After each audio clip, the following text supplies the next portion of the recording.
Bonjour à tous, je vous remercie de m'avoir invité à participer à cette conférence sur le marché unique numérique européen.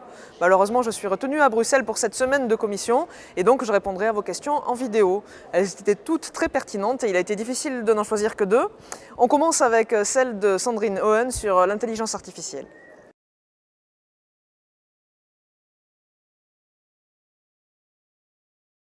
Alors, cette question sur l'intelligence artificielle est très intéressante. Le développement de l'intelligence artificielle s'accompagne bien entendu de débats éthiques, mais on doit quand même se garder de considérer les algorithmes comme des entités autonomes cherchant à s'émanciper de l'intention humaine. Pour veiller à une utilisation responsable de ces nouveaux outils, nous devons surtout être attentifs aux conditions de leur conception, de leur programmation et de leur exécution. Par exemple, il est essentiel que les équipes qui conçoivent ces outils soient sensibilisées justement aux problématiques éthiques, aux problématiques de respect de la vie humaine, aux principes démocratiques, mais aussi à des questions comme la parité ou la diversité. Il arrive encore trop souvent que des algorithmes répercutent des biais qui sont aujourd'hui présents dans la société. C'est par exemple le cas d'un algorithme qui s'appelait Beauty IA, donc une intelligence artificielle relative à la beauté, qui avait jugé que seuls des visages blancs, caucasiens, pouvaient être beaux.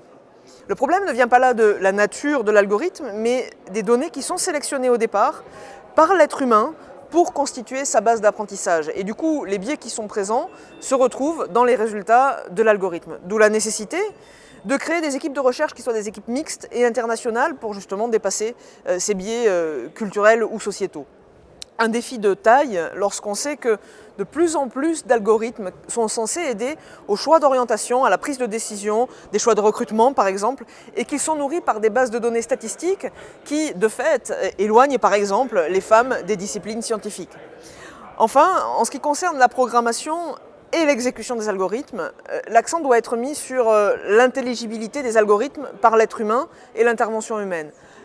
Particulièrement, on sait que des zones d'ombre aujourd'hui accompagnent le développement du deep machine learning parce que sur ce type d'apprentissage, les informaticiens ne peuvent pas précisément rendre compte des procédés qui sont utilisés par les algorithmes pour élaborer la solution au problème qui leur est posé.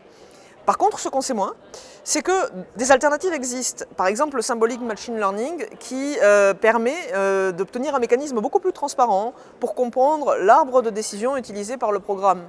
Donc, l'intelligibilité de ces procédures, c'est vraiment quelque chose de très important pour pouvoir garantir la responsabilité et l'efficacité de tous les acteurs concernés et impliqués dans une prise de décision. Et à mon sens, ça doit devenir un critère éthique essentiel, d'autant plus que le modèle qu'on devrait privilégier est celui qui dit de human in the loop, c'est-à-dire de garder l'humain dans la boucle, dans le paysage en français. C'est un modèle d'exécution qui rend l'intervention humaine nécessaire à la pleine réalisation du programme informatique et c'est une façon de garder clairement la main de l'humain sur les algorithmes.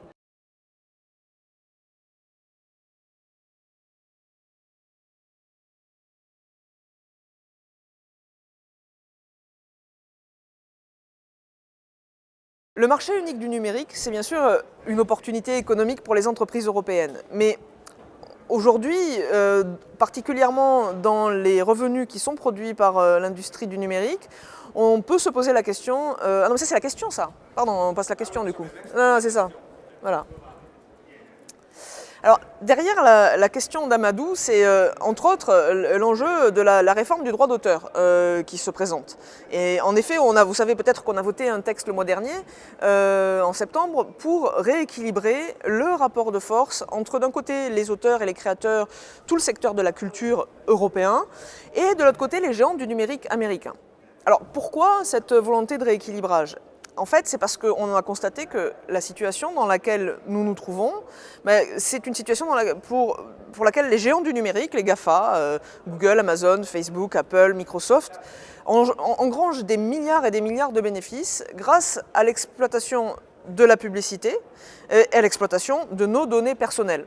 Tout ça on va dire, en collectant la fréquentation des utilisateurs sur des contenus, souvent des œuvres culturelles qui sont publiées sur leur plateforme. Donc, en fait, ce sont donc ces intermédiaires numériques, ces grandes plateformes, qui collectent la valeur en utilisant les créations européennes, mais en fait, trop peu ou quasiment rien n'est reversé justement au secteur de la création européenne, aux auteurs de ces œuvres et de ces contenus, et donc ces auteurs qui voient leurs ressources diminuer. À terme, c'est tout le modèle de la création européenne qui est menacé, puis c'est une injustice à laquelle on ne peut pas se résigner, et c'est la raison pour laquelle nous nous sommes battus pour clarifier le cadre de diffusion des œuvres en ligne, afin de garantir, comme pour d'autres modes de diffusion, une rémunération pour les artistes, et puis aussi la sécurité juridique des utilisateurs, comme vous, comme moi, qui peuvent poster sur les réseaux sociaux des œuvres sans le savoir, mais simplement, de ce fait-là, on pourra rémunérer les auteurs sans mettre en danger les utilisateurs. Le tout, et j'insiste là-dessus, sans remettre en cause la gratuité du net ou des contenus. Je rappelle quand même qu'on parle d'acteurs comme Facebook ou Google qui ont engrangé respectivement en 2017 des bénéfices de 14 milliards et 10,9 milliards d'euros. Ce que les débats sur le droit d'auteur ont également révélé, c'est que derrière la question de la création se posait la question de la souveraineté numérique européenne. Les défenseurs de la culture européenne, comme moi, ont été la cible d'une campagne de lobbying sans précédent des GAFA qui a démontré que ces acteurs américains étaient prêts à tout pour manipuler un débat démocratique européen pour protéger leur monopole économique et leurs profits.